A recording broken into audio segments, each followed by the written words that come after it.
There's the front row of the grid on the third row. It is Peter Brock in 05. Second row, BMW, Jim Richards, right of the mid for him. And there's the man 250 Mazda. Those are the two drivers, the black and the yellow cars, BMW or Mazda, who could win the driver's title.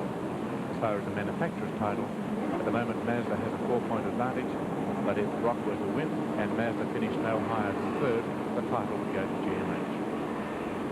Flag is raised. Brock has made a good start, so did the Mazda right in the middle, Jones. Interesting to see how the big Falcon goes. It should out-drag a lot of them down the straight, but it looks like Jones doing well. Look at the BMW coming up. It'll be at least third place on the outside, and Marston has made a 4 start to be sandwiched back. He might be no better than third or even fourth place into the first bend, and Richards pressing very hard right on Brock's heels. Marston, having got the car going, is now alongside Barry Jones, but he's been squeezed out by Cullen as well. And so it's going to be Brock in the Commodore ahead of Richards in the BMW. That'll be a happy sight from the point of view of Brock. He doesn't want a Mazda behind him, because if he's going to take the title back to the General, he's got to get at least 2 places in front of the leading Mazda. 5 Commodores, 5 RX-7s, 1 Falcon, 1 BMW, and in the smaller category, under 3 litres, 2 Capris, 2 Geminis, 1 Escort, 1 Celica, 1 Triumph Dolomite. Those are the 20 cars, and look at the gap already that Peter Brock is opening up. Alan Jones. An excellent start by Jim Richards, Evan. He really got the revs right, timed it to perfection, and brought that car right through to second place. Another good start was Andrew Harris, who's up into 4th place. 2 very good starts there, and I think that Jim Richards could very well be a dark horse, more so than the colour of the car. You were mentioning some of the tyre problems. Richards is worried because in practice they've suffered from overheating and excess wear on the outside left front tyre. That's the bias of the circuit. He reckons the car understeers, as it seemed to do then, as it gets a bit of heat into it. And he is worried as to just what his tyre wear might be like and to just how he can keep it going. He'll change tyres at half distance, but he is a bit concerned about the tyre life of his front tyre, just as Brock is a bit concerned about the weight of his car. 38, by the way, in the pit. Bernie Stack from Gawler in the Commodore has come into the pit. He just fitted the new engine, in fact. Stack fitted a spare motor from Holden the other team and into the pit. So is car 29. So already with only 1 lap gone, there are a number of cars in. 29 is Les Sreniowski in a Gemini. Jim Richards running second in a glorious looking black BMW, and under a lot of pressure from the RX-7 of Barry Jones. Warren Cullen right up behind him, and a host of cars within reach. This is the battle for second spot. The leader is Peter Brock. He's almost out of sight. Pretty much what we were predicting earlier, and we've got Peter Brock cleared out, but this particular bunch of cars are very much in the same lap times, and they should put on a pretty good scrap, I'd say. Steve Marston is the 3rd car in this particular bunch of the Falcon. Let's watch the leader go through the S's. Peter Brock. He'd love to win this race. He had trouble in the last 3 endurance rounds. Bathurst, of course, was the most notable one, where he suffered uncharacteristic engine problems, broke a conrod of all things, and retired from the race as far as those lines, then took over John Harvey's car and won the race in car 25, which Andrew Harris is now driving. He also had differential failure up at Circuit Paradise. Again, just a one-off problem apparently, so he'd love to have a nice, consistent run and finish off the season on a high note and take the title back to GMH. He's certainly looking pretty good at the moment. He's got a 3.5-second lead. It's a pretty comfortable position to be in. There are a couple of notable non-starters in the event. One is George Fury in the Nissan Bluebird Turbo, who was running well in the championship, but has elected, or the team Nissan has elected not to run. Another Alan Moffat in the Peter Stuyvesant RX-7. Those two are not in the run, and they both had scored well in the series as far as individual drivers. Fury being in 3rd spot, Moffat in 4th. With their removal and the fact that Alan Grice also, who won the Surfers in the STP Road Race Commodore, is not running, it means the only 2 drivers who can take a driver's championship, Peter McLeod, who scored 55 points from a string of 3rd places, and Jim Richards, 1 point behind. Andrew Harris, he's showing a lot of promise, Alan, isn't he? He is. He did an excellent start. He's dropped back a little bit. I noticed that Gary he has dropped back. Whether he had a little bit of a lose or missed a gear change or not, I'm not sure, but he did an excellent start. We can only hope that he's not in trouble. Maybe that dropping back was just a slight driver error. He's running 8th place at the moment. Look at the battle going on for second spot. Brock's in front. Barry Jones still pressing his attack on Jim Richards' black BMW. Still hasn't quite got the legs on the long straight. And in fact, Jones himself, under a lot of pressure from Steve Masterton in the big Masterton Holmes Falcon, Just a little wisp of smoke from the front tire of Jim Richards' car. He won't be too worried with tyre wear on the inside wheel. It's the outside wheel that worries him, and he's particularly concerned with the way the car is going to handle after a few laps, and a lot more heat has been generated on the outside left front tyre, particularly coming around a bend like the one he's just facing now, where the cars come onto the speedway loop, which is a very difficult part of the circuit. It must be a bit unsettling, Alan. It is. It's an adverse camber corner, that one. The track drops away, and very, very easy for the car to slide out. I think with all due respect to Jim, he's driving that car magnificently. He has got a weight disadvantage with it. It is a heavy car, and I think he is holding up the others a little bit. I think that when the tyres start to go off fractionally, you will see Marston and Jones slip by. Barry's been nibbling on this particular corner, we're seeing now, lap after lap, and I think he will do it. So the order between the second and the sixth car, and the gap is only 1.5 seconds between them, is Jim Richards on the outside and Barry Jones trying desperately on the inside, and may just have cost himself second spot because Marston has moved up alongside him. Then just behind them, it is Gary Rogers in Commodore and Warren Cullen in another Commodore just behind him. Those are the leading six. Peter Brock, the one you can't see, just sweeping out of camera range. This is the battle for second spot. I think you'll see, Evan, the Falcon pass the BMW up the straight now. I think that he was unable to have a good run at that car because of the Jones Mazda in the way, and now that I think that he's disposed of Jones, he will definitely have a go at that BMW coming out of, or even going through the sweeper. There he goes now. Well, Richard will just get onto his tail and try and get some sort of tow, but the Falcon is pulling a long way away already. They're lapping other cars. The blue one has been lapped, so forget him at the moment. The long straight suits the BMW, and he closes a little bit under sheer pace. And Richards, in fact, is trying to move on the inside, or at least unsettle Marston to make sure he drives as hard as he has to. And Richards is a great driver at applying pressure to others. But Richards himself is under pressure now from Barry Jones, who's under pressure from Gary Rogers, who's under pressure from Warren Cullen, and watching the lot in the yellow Mazda RX-7 just coming into view momentarily on your screen there is the man who could win the Drivers' Championship and lead it, Peter McLeod in the 350 RX-7. Very well placed at the moment for a man with his prospects of the title. That's him in the yellow car just coming through, and one of the Capris being lapped and getting so far out of the way that he was almost a nuisance. He was bumping around and bobbling the outside, and drivers probably watching him rather than the track. Interesting to watch now that he's clear of that scrap. Marston is actually keeping pace with Brock. They're all losing about a second a lap to him. Marston is retaining that gap, so it could mean something good. Actually passed Peter McLeod, and that's not what he's meant to do. The Mazda's meant to go better as the race progresses, and the holes will get worse, but Andrew Harris has actually passed Peter McLeod, so unless he's in some sort of problem. Well, that might be some strife then. It's a similar car to Barry Jones. Now, Barry is a leading RX-7 here at the moment, and all that Mazda as a factory need is one of the RX-7s to get up in first or second place to win the title. If it's third or worse, that's not good enough. But Jones is running in third place, which means he has to make up one more place to get the manufacturer's title for Mazda. But in terms of the driver's title, the only Mazda driver who can take it out, the man who leads the series by just 1 point, is Peter McLeod. And as Alan Jones was just pointing out, he in fact has dropped back 1 place, losing ground to the driver of car 25, Andrew Harris, in the ex-Oldham dealer team Commodore, the very car, in fact, that won Bathurst, the James Hardy 1000, back at the start of October. Andrew Harris, though, about to be attacked again by Peter McLeod. Here's the battle. Harris got by him. McLeod obviously is a bit quicker there, and if he keeps on with that line, he's not going to win any championships, because he wouldn't have finished the race. There was just no room, but let's see how they go under sheer speed. This should favour the Commodore, although with the tow that Harris is getting, he might hang on, but no, he's got back too far to get any real aerodynamic effect where he is. He's just in the rough air. In fact, Alan Jones, we might just talk to you about race tactics and the importance of slipstreaming and what slipstreaming really does for a driver and some of the dangers involved with getting too close to the car in front. Well, basically, Evan, it's the guy in front separating the air for you. In other words, instead of your car having to push the air, the wall of air, he's doing it for you, and he creates that vacuum behind him for you to get a good run up. And in other words, you can go up any given straight, and the maximum revs you might see would be, say, 7,000 revs. If you have a car in front of you, you might gain 200 or 300 revs, which means extra top speed, and that'll enable you to pull out and pass the guy under brakes. But it is dangerous, because if you misjudge it, you can either run up the back of him or leave your braking a bit too late at the end of the straight. Mind you, if you've got two cars in the same team, they can work together. These certainly aren't teams, they're great rivals. But back in the days when you were in short pants, and I used to run the BMC team at Bathurst, we had some overseas drivers, rallymen mainly, Timo Magnan, Rano Alton and Paddy Hogberg. They used to slip from each other, in fact push each other, because we found that by the Mini in front breaking the air for the Mini behind, and the Mini behind helping the wind flow of the Mini in front, if you follow that, we could miss one pit stop. And that made a big difference to the race. We could do it on only 3 stops in the long race. And in fact, with those sorts of tactics, Minis won at Bathurst way back in 1966, a long, long time ago.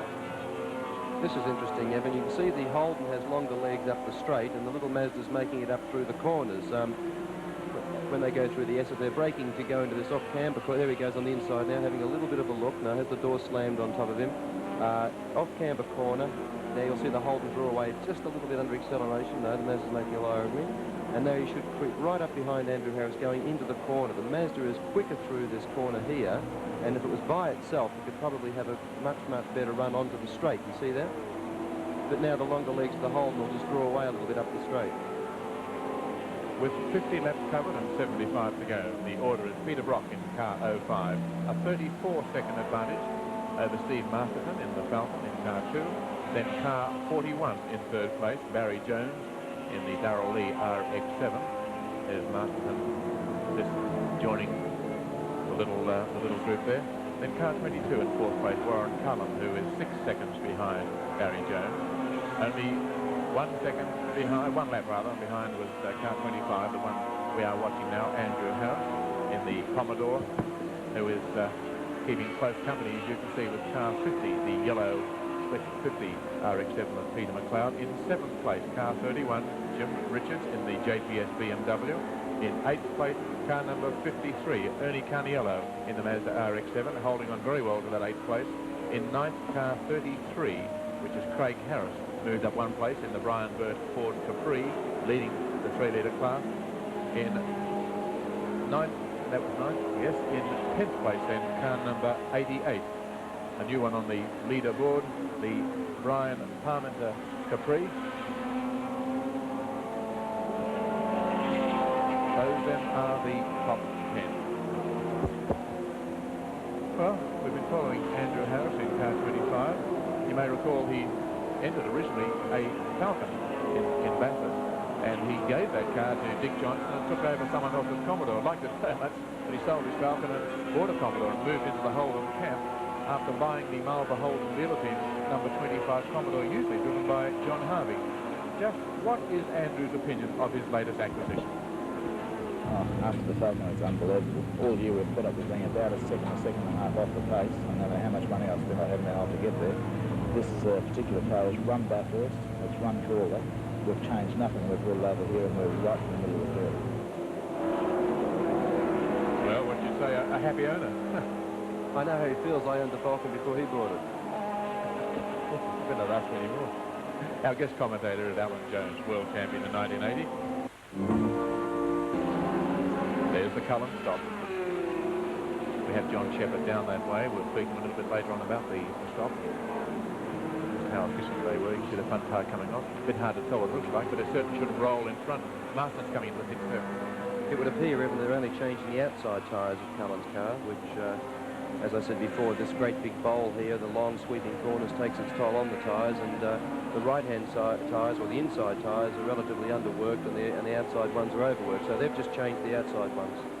Marston coming in. It's a long entry to the pit road here, and drivers lose a lot of time. They're under a speed restriction. They can't go fast. He comes in, stops at the point that he was required. The clock is on him. We'll see how long he takes. He's staying in there. His team manager's leading through, seeing if he has any problem, giving him any sort of instructions. Does he want to drink? Here's the Bathurst engine that we used this year. The engine's about 40 horsepower down on power, but the car's going good, the chassis is working, the brakes are working good, and I think next year will be a good year for us. Thank you, Steve Marston. In the I thought it was his pit manager. It was ours. more than likely, Steve has just lost his second place, as he would have been overtaken by Barry Jones by now. Thank you, John Shepherd. Well, John used to be the team manager for the Holden dealer team, and I was used to seeing that shock of grey hair in such a role, but it was he who got in the cockpit first rather than Steve's own team manager. And, well, you saw the time on the stop. I think he would have liked to have got out a little earlier than that, but it was quite an efficient pit stop, but he would certainly have lost his second place. In fact, he may be further back in the field. with 39 seconds spent in the pits. He's allowed a couple of cars to go through, but of course they now have to make their stop, whereas Marston is the first of the leaders to come into the pits. But the order at the moment is Peter Brock from in the Commodore, from Barry Jones in car 41, the RX-7. So Jones has moved up, and Jones could be expected to make a much quicker pit stop than the 39 seconds. He won't have as much to do. He probably won't bother changing tyres, depending on what the tyre wear has been in the RX-7, now running in third place. Well, this is the point I brought up earlier, Evan, that the Falcon has been into the pits earlier. I noticed that he only changed his outside tyres as well, but it would be interesting to see if Barry Jones changes any tyres at all. It may very well transpire that he just takes on petrol and that's it. Well, the leader of the race, Peter Brock, he has covered 63 laps. So has Barry Jones. Did anyone from the same lap, though? Steve Marston back in third place now is a lap behind because of that pit stop. 39 seconds stationary, but of course you lose time getting into the pits and you lose time getting out. There's the pit signal for 05, showing where he is, who are the people behind him, being know how many laps to go, information that the driver has to know just to remain contented. I'd imagine Alan Jones would get fairly sort of nervous out there if he weren't getting information about how far to go and things that must irritate you at times. Well, it's always nice to know or be told if you're gaining or losing time on whoever's second or conversely in front of you. And I noticed that Peter's been lapping consistently in the 61-second mark, and he knows exactly by his gear changes and braking points that he can do that all day. 61 seconds is a very good lap times in an endurance race. And he'll be told by his pits that by doing those particular times that he's gaining very slightly lap by lap by lap, and he'll know that he's doing it comfortably, and he'll be feeling very happy for himself. Many people claim that Peter Brock is the greatest touring car driver we've produced. There's some pretty fair competition for that crown. But Alan Jones, you're in a position where you can almost be put off to one side and look at the Australian scene as a partial outsider. I mean, you're not a touring car driver in essence, you're a Formula 1 driver, you're a world champion. How would you rate the top touring car drivers in Australia? Who are the greatest ones that you've seen? Well, I think that Peter Brock would have to be one of the most professional, because apart from being very professional in his approach and his equipment being set up and organised, he also can drive the car extremely well. And I think with all the attributes that would, in my book, place him number one. He's probably the best driver and the person best able to organise a team to get consistent results. Of course, you must put Alan Moffat in this category as well. He's a person that gets himself into a position where he has the right car at the right time. He's a consistent driver, an excellent organiser. As I think in a slightly different category, Dick Johnson hasn't probably got the budget of the two people I've just mentioned. He has a much smaller setup. He virtually operates from home. So that taken into consideration, he does an excellent job. I see now with Peter Brock's getting a signal to come into the pit, so it'll be interesting to see what sort of time he can get in and out. So he'll be coming in on lap 67, not quite the halfway mark, but close enough to make it a reasonable and scheduled stop for him. The race distance, 125 laps, so he'll have a little further to go. The order at the moment then, Peter Brock in car 5. He's got a big lead now, of course, because Marston has been into the pits and lost a lot of time. He has a 58.7 seconds lead over what is now the second runner, Barry Jones, in the Darrell Lee RX-7. Then in third place, car 2, that's Steve Marston. He's one lap down. Then Warren Cullen, also a lap down in car 22, the Commodore. In car 25, also one lap behind the leader is Andrew Harris. They're all Commodores. Car 50 in 6th place is Peter McLeod in the Slick 50 RX-7. Then in 7th place still is Jim Richards in car 31, soldiering on with that out-of-alignment front end, wearing tyres out but holding onto the leaderboard. And in 8th place, car number 53, Ernie Carniello, a Mazda RX-7. Well, John Shepherd is waiting in there to cover the pit stop. Peter Brock bringing his car in. This will be a critical stop. John Shepherd, pass down to you now to describe the action of what could be the most important pit stop in this race. Over to you, John. Peter Brock's in the pits. I was going to have a talk to him, but they've told us we wouldn't have time for a chat, so we'll just have a quick look at what goes on here. Allegedly a 23-second stop.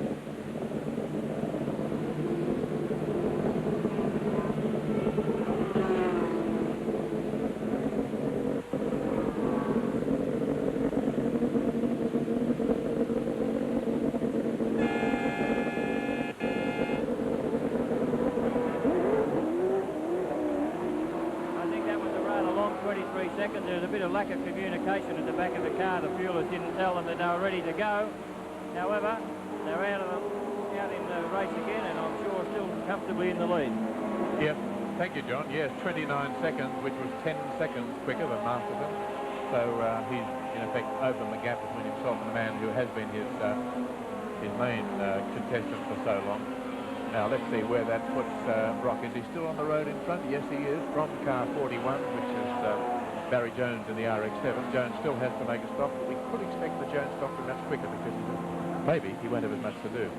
29 seconds, well, not quite the 26 that they were estimating that they had done in practice, but I don't think Peter Brock will be too unhappy. In fact, watching it, Alan Jones, everything seemed to be pretty well under control. No one running around, everyone going to their place, and very well disciplined and well rehearsed for the pit stop. He's in an enviable position. He's into the pits, fresh tyres, tank of petrol, and back out onto the track, still in first position. So he'll be back now with fresh tyres in a very strong position. So a pit stop for Peter Brock now on his 69th lap in the Humes Guardrail Adelaide 300 Endurance Championship here at the Adelaide International Raceway.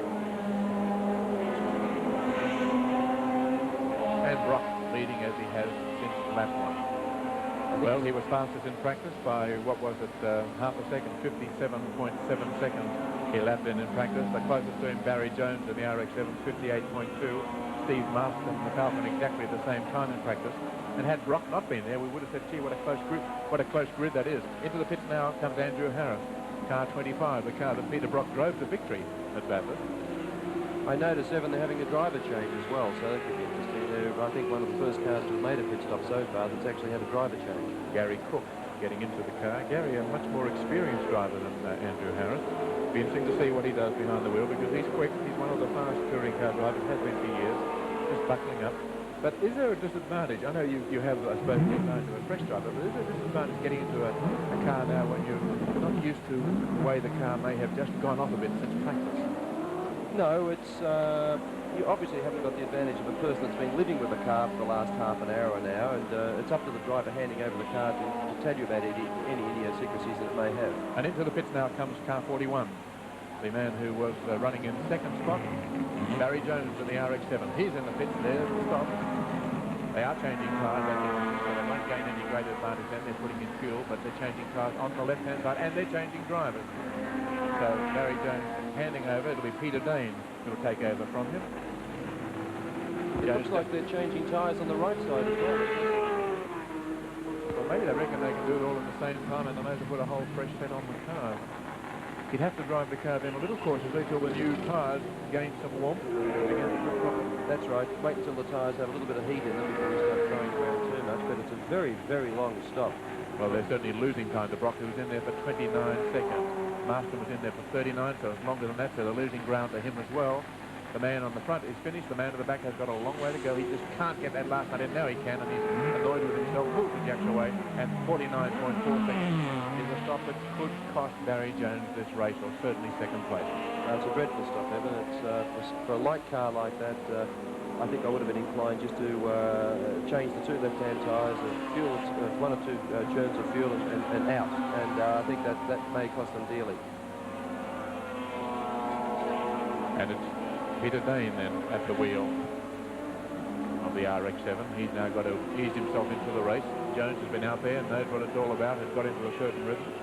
Is there a maximum distance you think Alan Jones as a driver can handle in a race like this before he starts to lose some efficiency, or does it vary from driver to driver? Well, I think it varies, Evan. Obviously some people are far more economical as drivers than other drivers. When I say economical, I don't mean on petrol or tyres, I mean on themselves. Some people are much more relaxed about the whole affair and can therefore run a lot longer, more consistently. Other drivers get more worked up, use more energy and tire themselves a lot sooner. Okay, let's cross down to the pits now and John Shepherd. In the pits with Barry Jones. He just got out of the second place car. Barry, you look remarkably cool, calm and collected. Oh, well, we've been going fairly hard, but we just put some air into the car, and it's not as bad as it was at Bathurst and Service Paradise. I feel I could have gone on, but Peter helps me all year, so I give him a car drive just to keep him interested. Well, I think that's a nice sentiment on your part. I've been watching the drivers getting out of the other cars, and most of them have been pretty hot and flustered, and that was what made me make the comment. You seem very cool. Well, we've got no real problems. The car's going well. The only reason I stopped now was because the back tyre was worn out and we started to get chronic oversteer, so best safe than sorry. So I brought her in for a tyre. It seemed a fairly slow stop, Barry, wasn't it, in point of fact? Oh, we're not really big on the pit stops. We haven't got all the good gear and all the odds and ends and trick bizzos that everybody. Anyway, thank you, Barry Jones. Thank you, John Shepherd. And that stop has dropped them back from 2nd to 5th place. And an interesting remark there about not into all the gear. I mean, if you're going to win races, you've got to win them in the pits as well as on the track, Alan Jones. Well, a very curious remark indeed, Evan, because I would have thought anybody that's going to travel 1,000 miles from Sydney to Adelaide with the cost of petrol transportation, motel bills and what have you, could probably afford a couple of $100 for a decent wheel changing hammer or something like that. It's, you know, I mean, they've got air jacks and they've got just as many people on the car as the whole dealer team or other people. I think it's just a matter of doing your homework and doing a few practice stops during the practice days or even in the workshop before you get to the meeting. I'd be inclined to stay in the car if I was Peter McLeod. He knows exactly what it's doing. He knows what condition the brakes and the gearbox and everything are in. He's lapping consistently, and I think to change over to another driver now may not be the wisest thing to do. He's in 5th spot. That's good enough to win him the endurance title, but it's not good enough from Mazda's point of view to give them the manufacturer's title. He has to finish 2nd or better, or some Mazda does, to take the title away from GMH. They're leading the series. The point score at the end of the previous 5 races, Mazda 111, Holden 106, Ford 73, BMW 54, Nissan 50, Audi, mainly through Chris Heyer and the 5-cylinder Audi 21, Chevrolet through Camaro 11 and Alfa Romeo 11. They're the points scored by the 7 leading makes. But this position is certainly good enough as far as Peter McLeod is concerned. The driver's title, I'm sure, would be of main interest to him. Well, he's going around the track as though he likes it, but let's ask Peter McLeod what his opinion is of the Adelaide International Raceway. I like the track. It gives you a blending of everything, and it's a fast track which suits me and suits my car and suits my style of driving. I'm not particularly impressed with the tight little go tracks that you've got to run out at some other circuits. This one is a real racetrack, and as a result that makes me happy, and I enjoy racing here. Certainly it extends the car and it gives it a chance to exhibit all its good points or all its bad points, because everything here is on test. Peter McLeod. Well, he will be, I think, a very happy man if he can continue on in this position and win himself the title. It'll be his first major success in Australia, and it'll be a great result for a man who has driven mainly because he likes it and put in some sterling effort. You know, in some of the earlier races this year, Alan, he started from so far back in the grid, things like the Stylastic 300, that you would have sworn that he had no chance at all in the race. Yet he got on there to finish 3rd place, and the succession of 3rd has put him right up there, leading the Australian drivers' title in the Endurance Championship. There's Barry Jones, or Peter Dane rather, who's taken over from Barry in the Barry Jones RX-7. Always good to see Evan, a privateer, in a position like this, because it always lends hope for future that anybody that wants to have a go at motorsport, it's always possible for a privateer to take out a championship. You don't need factory backing, in other words. The entry of the Mazda RX-7 into Australian touring car racing was most controversial when it was first proposed, and it was Alan Moffat who made those suggestions. Many drivers didn't worry that, oh, we'll beat that. But when it started to do very well, there were quite a few who were saying, what is the sports car doing here among the touring cars? What's your opinion? Well, I must admit that, I mean, I've driven the Holden, I've driven the Falcon, and I've driven the Mazda, and out of the whole lot, the Mazda is by far the easiest car to drive. It's light, it's easy on its brakes, it handles considerably better than most of the big heavier V8s that have got 4 doors that we see running around most capital cities with signs on the roof saying ready for hire. You know, it is basically, in my opinion, closer to a sports GT car than it is a touring car. Well, he lost a lot of ground in the race when he made a pit stop, which cost him 49 seconds, Barry Jones, who then handed over to Peter Dane, so that put them a long way behind. When you consider that Steve Marston, running in 2nd spot, took 39 seconds, and Peter Brock, leading the race, took 29, so 9 seemed to be popular. Brock on 29 seconds in the pits, Marston 39 seconds, this car 49 seconds, but who can afford to give 20 seconds away to Peter Brock while the car's standing still? Very interesting thing, Evan, when you spoke before about the introduction of Group A racing into Australia. Of course, one of the question marks will be whether this car will be eligible for Group A or not. And I think that'll be an interesting point that maybe John could bring up. What sort of cars might we see then, John Shepherd, running in Group A? What will be the leading contenders? Maybe some from Europe or a few more from Japan, a wider variety of makes? I would say that would be the case for sure, Evan. And there's a lot of cars that we class as exotic at the moment which don't get imported to Australia because of lack of volume, and we wouldn't contemplate running them. But when this new category comes in, they don't have to be in Australia.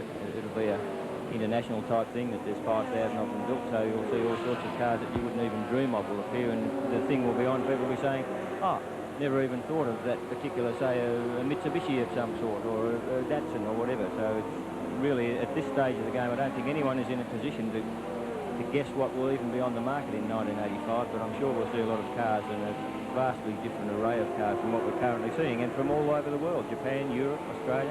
We could see some leading drivers then, as I just watched, by the way, car 33, that Craig Harris's Capri, make a fairly quick pit stop. Out again, no problem, man leading the 3-litre class. But we could see drivers travelling the world that do a bit of shopping with cars they might be too familiar with. Some of the 4-valve, cylinder, double overhead cam, fuel-injected or even turbocharged cars from Japan. There are a stack of them. Certainly, yes. I was at the Tokyo Motor Show 2 years ago, and Mitsubishi alone released 9 new turbocharged motors. We don't have any of them here. I think we may have one now, but there were none of them here at the time. Almost every version of the Nissan models there are turbocharged. They have the most beautifully designed overhead cam, 4-valve cylinder designs. We'll see some of those. Yes, and that's when I think we're going to see a lot of technology suddenly appearing. Most of our racing in Australia up to date has been done on the brute strength and ignorance principle, but I think we're going to see a lot of sophisticated engines here soon.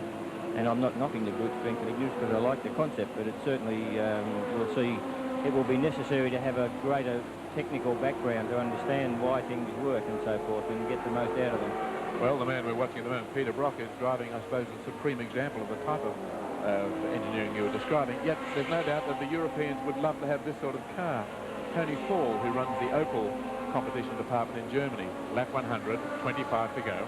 Tony Fall came to Australia a little while ago to look at this model with the idea of taking it to Germany, because he reckons over there he could knock off the BMWs and the Fords. Ah, yes, they would dearly love this car over there, and in fact, some years ago I was making attempts to get it homologated as a Group A car, or Group 1 as it was then, and the interest in the car in Europe was really good, and certainly, as you say, they'd love to have a car like this over there. They're very, very fast car, and yeah, there we are. No sooner does Craig Harris make a pit stop than he finds he can't handle the car. He changed the offside front tyre. Well, that's something that really is upsetting him. Was leading the class. You can see that he's not happy.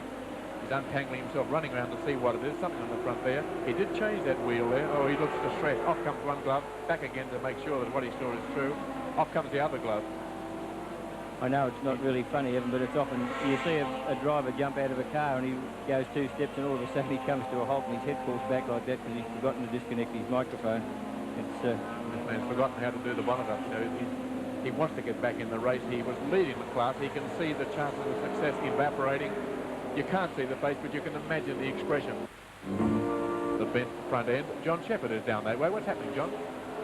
Well, there we see the wheels out at a huge angle. The way things were here for a while, we thought they were going to be attempting to repair the car, but it seems not at the moment. We'll see if we can get hold of somebody to make a statement for us. They are going to attempt to repair it. They're getting a tow truck on the job, so they're not out of the race yet.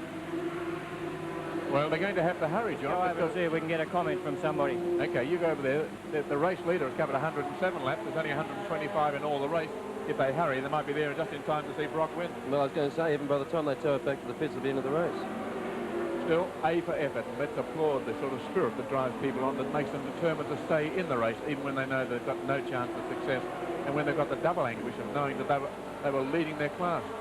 Well, another man who was doing so well, John White. There was a great puff of oil, or rather oily-looking smoke from under the car as it went down the straight.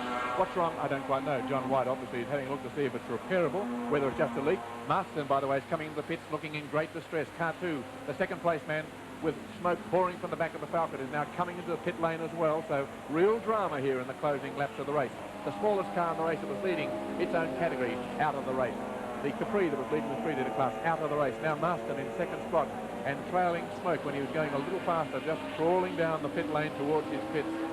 and it looks a pretty sorry sort of future. The inside of the car, Evans, all full of smoke as well, which doesn't bode well. And as I said before, the race is not over until you see that flag. It's a shame that this should happen with only a few laps to go. 16 laps to go. In fact, Peter Brock goes across the start-finish line. He's now covered 109 laps. He's on his 110th, and they're looking under the car. Is it just a problem at the back, the diff, oil on the exhaust pipe, or is it something more fundamental? We have the stopwatch on, the master stop. This is the man in second spot. 1 lap behind the leader, now 2 laps down on Peter Brock. Brock is now 2 laps in front. In third place, Warren Cullum. He'll move up into second spot, so it'll be Commodore's 1-2. More significant maybe in third place, car 41, Barry Jones in the RX-7. That's within 1 spot of the position that Mazda need to give it the Manufacturers' Championship. So a real nail-biting finish developing here at Adelaide. In the pits, though, the Falcon of Marston. He's certainly lost second spot, and that elevates all the other contenders by 1 point. It looks fairly terminal. Marston is out of the car. That's him, the fair-haired person just wandering round to the front of the car from the driver's side. And in the meantime, let's find out what's happening by crossing back to the pits once again, and John Shepherd. Well, here we are in Steve Marston's pit, and we're standing by a great long track of oil, which is leading up under the front of the car. We'll go up and see if we can find out what's actually happening. Gentlemen, what happened past tense? It looks like we've had a bit of oil surge through the coming onto the bowl. Apparently it's run a bearing. The engine's point of fact poked a hole in the sump, as you said. Apparently so, but it appears that way. And as they say, you can't see any point in continuing. You got a push bike or something? Okay, thanks very much, Steve Marston. And back to you, Evan. Thank you very much, John Shepherd. There may have been some breakdown there. You may not have heard the full story, but on lap 107 of the 125 lap Humes Guardrail Adelaide 300 Endurance Championship, Steve Marston, while running second, came into the pits. It seemed that he did a bearing and metal punched a hole in the sump. The oil trail was from that leak, but with the bearing gone, he's certainly out of the race. Well, now Brock leads. He is 1 lap clear of car 22, Warren Cullen. So it's Commodore's first and second, and that's the perfect finish from the point of view of GMH if GM is to win the manufacturer's title in the Australian Endurance Championship. But in third place, and within 1 spot of what is needed by Mazda to take that title away from GMH, is car number 41. That's Barry Jones in the RX-7 with Peter Dane driving at the moment. In fourth place, another RX-7, Peter McLeod, who's moved up 1 in car 50. In fifth spot, car number 25, that's Andrew Harris in the Commodore. In sixth spot, the BMW. What an incredible effort. Despite the handling problems and the tyre wear, Jim Richards has brought car 31 up into sixth place, albeit 5 laps behind the leader. Here's the man coming second, Warren Cullen. In seventh spot, car number 53, Ernie Carniello. A good effort by the Mazda RX-7 driver, running steadily through the field. And in eighth place, car number 58, the Bob Holden Motors entry, Ray Cutchy in a Ford Escort. There, the top 8. There's Jim Richards, it looks, in the black car under assault from Warren Cullen in car 22. Warren running in second spot in the Commodore, Jim Richards in the BMW running in sixth place. Is Peter McLeod in the Slick 50 RX-7. He just has to finish ahead of Jim Richards today to take the title. Well, Richards is behind him only by 2 places, but 3 laps behind. All that Peter has to do is just bring his Mazda around, see out these last laps, and he'll win his first ever major Australian driver's title. He'll be the National Endurance Racing Champion for 1983.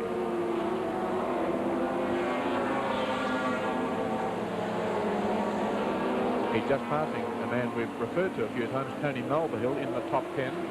Not the same sort of pace as McLeod's car, as you can see, but driving a good race with a car that doesn't go as quickly.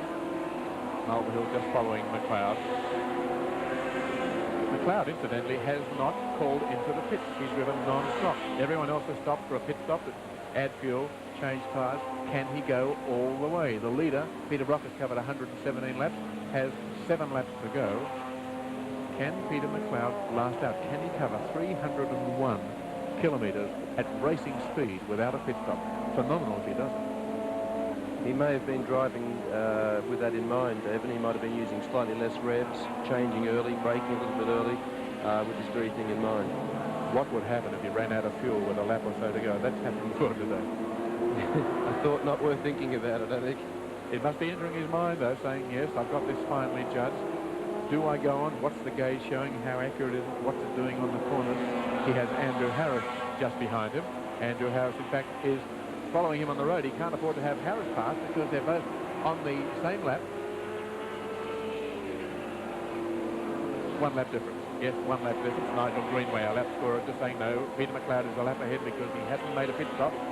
So he can afford to let Harris go by. They won't matter. That will still put Peter McLeod ahead.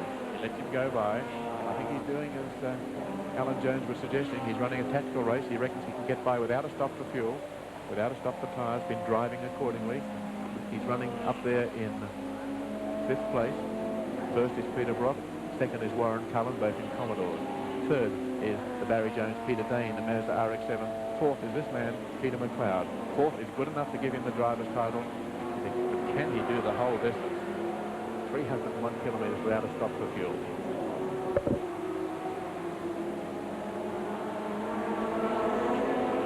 Well, there are signs in the pits that they're ready for him. They've got their gear out. The Slick 50 crew had one of the pits just in front of us in the early part of the area.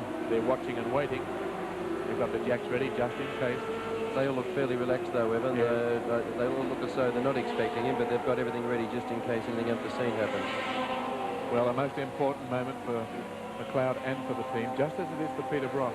If Brock wins the race, if Cullen comes second, then it's the manufacturer's title, one of the most important titles in the book for Holden, and that'll be a nice little bonus at the end of a year that has had its thorns rather than its roses for them.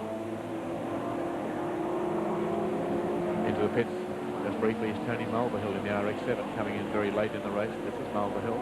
He is running car number 51 in 12th place now. 5 laps to go. Peter Brock has 5 laps to go before the end of the Humes Guardrail Adelaide 300 Endurance Championship. He's led the race for every one of the 120 laps that he's covered. A magnificent drive by Peter Brock. Tony Mulvihill in the pits in the meantime. It looks like a fairly depressing sort of conversation that he's having with John Burton, his co-driver, nominated co-driver, the two of them. Interesting to note, Evan, that's a left-hand drive RX-7. Obviously must be one of the ex-Moffat cars or something. Well, down in the pits then to John Shepherd. Well, they've just switched the car off, which is always a bad sign, but the car was missing quite badly. They're trying to see what's wrong around the ignition coil area. What's actually happening, chaps? We're running the same motor and tyres as we ran at Bathurst, John, and there's some new spark plugs at this stage. That's what the cause of the misfiring was down the straight, is it, I presume? Yes, it is, unfortunately. We've got no sponsorship, and we've got down here by all going on a diet and saving up the real money for petrol money. What are your chances of getting back out there, okay? Yeah, we'll be out there. We came here to finish, and we'll do that. We've got to push it there. Great, well, it won't be long till the finish, so you'll be able to get in and have a rest soon. Thanks very much. Back to you, Evan. They might even be able to afford a meal. Well, if they wait long enough, they'll only have to push it across the finish line. There's only 4 laps to go. Well, that's typical again. Can't afford spark plugs, can't afford meals. They saved everything up to buy the petrol to go in the race, the engine as it ran at Bathurst. Well, bad luck for Tony Mulvihill and his co-driver John Murden, but so typical of the spirit that drives so many people in Australian motor racing. Well, the man who operates to a different principle and enjoys a great deal more success, Peter Brock. He's just about to complete his 122nd lap. He'll have 3 to go. Across the start-finish line he goes. A big lead now over Warren Cullen, who's just coming across the line. He's about 2 1/4 laps behind Brock. Cullen crosses the start-finish line. A good effort by him. I noticed, Evan, then when the Cullen car passed us, he was taking it anywhere up to the revs that it's capable of, and he's doing very early gear changes, so he's obviously driving to finish. Well, there's something like a 24-lap margin. We see a car slowing down to come into pits. Andrew Harris, car 25. This is an unscheduled stop with so few laps to go, but Harris just coming round the pit entry lane now. And Brock has only got something like, 2.5 laps still to go out on the track. Not a good time for a driver like Harris to have to come in the pits, but he's coming into the pit area now. He's pointing to the front of his car, Evan, indicating that obviously the tyres have got to a point where he feels he can't continue, and even with only 2 or 3 laps to go, he probably considers it safer to put fresh tyres on. He had a bump, in fact. We've just been advised Nigel Greenway was saying that Craig Bradkey in car 88 in the 3 had touched him from the last corner. Over to you, John Shepherd. In the pits, Gary Cook's car's got a big dent in the rim. Would appear he's hit something with it. They're just changing the rim now. Doesn't seem to be any problem apart from that. And I would say he'll be out of the place in a very short time. He's in here ready to go. It's only waiting a signal from his pit room, and he's away. Back to you in the commentary point, Evan. Thank you very much, John. It seems that that little dent in the wheel was put there when he touched car 88, the Capri of Craig Bradkey. Just 1 lap before, he's back on the track. Gary Cook driving with Andrew Harris in Andrew Harris's entry to the Commodore. Peter Brock the leader. Less than 2 laps to go now. And Brock, if he can just survive those last few gut-tightening seconds of a race, will win the Humes Guardrail Adelaide 300 Endurance Championship round and maybe take the title. Manufacturer's champion for Holden this year. Been a great drive, Alan Jones. Perfect drive, Evan. It's always an agonising moment for a driver with only 2 laps to go when you're that comfortably in front, because that's when you start hearing little noises that you didn't hear before, and gearbox noise or engine noises. You can't believe your luck. You can't believe that everything's going that well for you. Well, he's on his last lap now. Peter Brock has led for every one of the 125 laps of this race, following the same line that he has all through the race.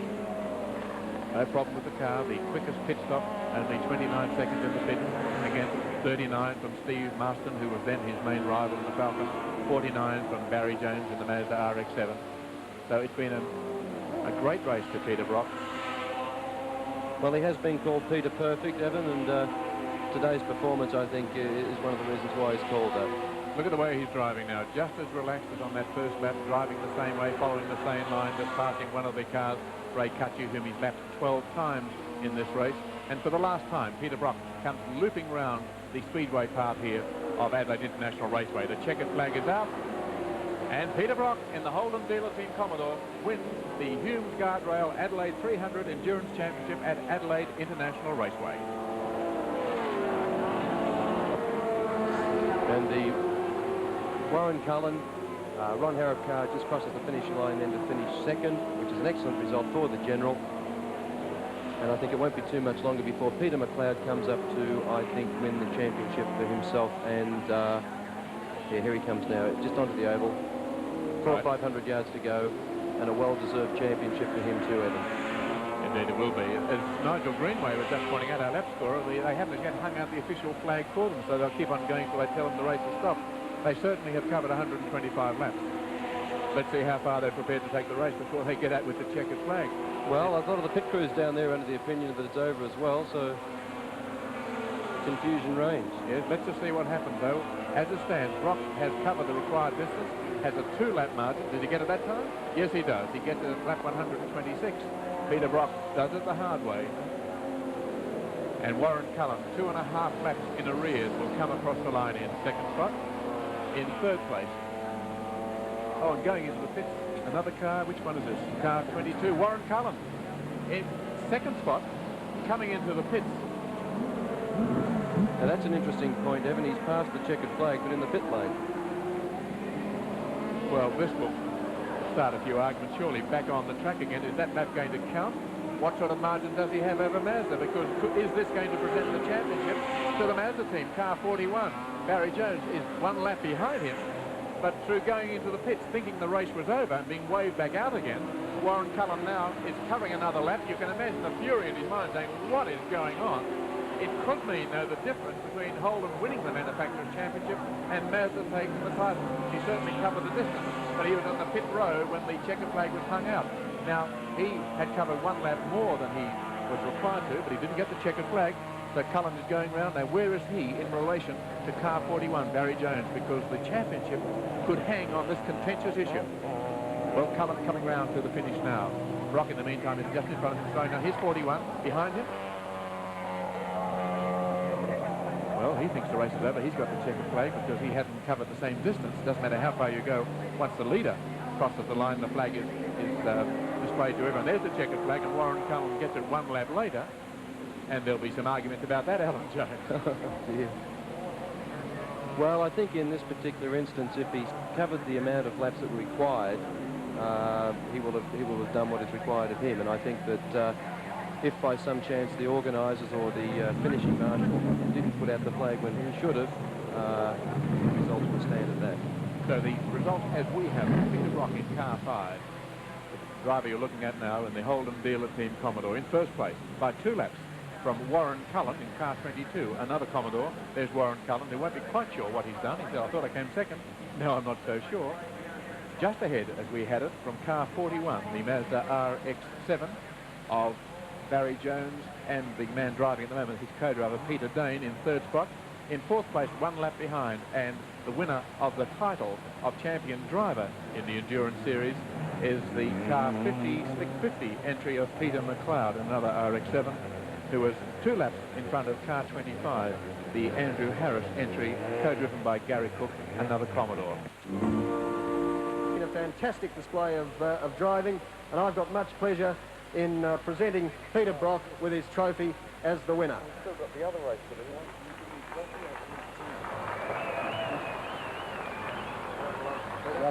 Thank you very much. Well, this is our final race for the year in the production touring car class, and I couldn't think of a better way of finishing off. We've had a very iffy year in a lot of ways. We managed to win a couple of major races, but it's very nice to finish off the year with the car running strongly and the pit crew working so well and morale being high. I guess that we did miss probably the Datsuns and Alan Moffat today, but nevertheless it was a long, hard race. I can assure you that 125 laps around here is absolutely far enough. To my sponsors, Marlborough, and particularly the Holden dealers around the countryside and here in Adelaide, thank you very much for your support. Castrol, TAA, Track 3XY, here's hoping that 1984 can be as good a year again. I'm not quite sure where Holden finished in the Endurance Championship. We came over here to try and win it for Holden, but it must have been awful close. I noticed that the car that was running second pitted just near the end there, Ronnie Harrop. It may have cost Holden the lead, but no, it didn't. Looks like Holden won the championship, so that's a great weekend for us. Thank you, Bob Jones, for putting on the event for us this weekend, and I certainly enjoy very much. Thanks, Bob. I am feeling a bit hot.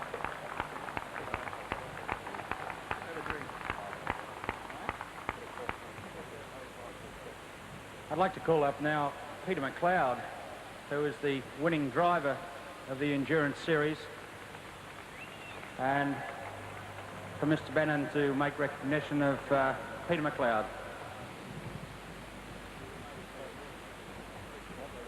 Congratulations very much, Peter. Fantastic effort on your part. Here's a trophy with some appropriate liquid to be put wherever it's appropriate. Thank you. Thank you very much. It's great to win a championship. It would have been greater to win it by winning the race. So we had a couple of problems. Oh, hang on to that.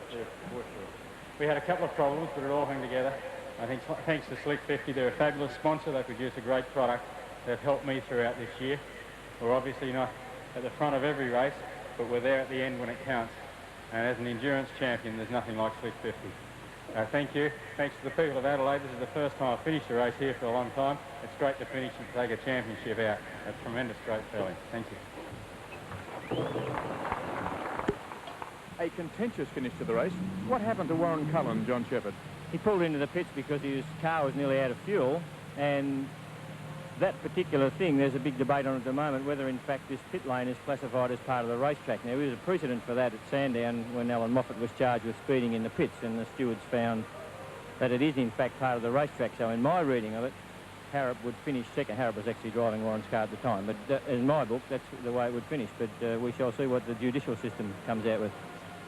So once again we've got some controversy about an Australian motor race, but the situation at Adelaide is this: Peter Brock certainly is the winner of the big race. It looks like GMH has won the Manufacturers' Championship, and the driver's title has gone to Peter McLeod. We'll be returning with more exciting action in just a moment.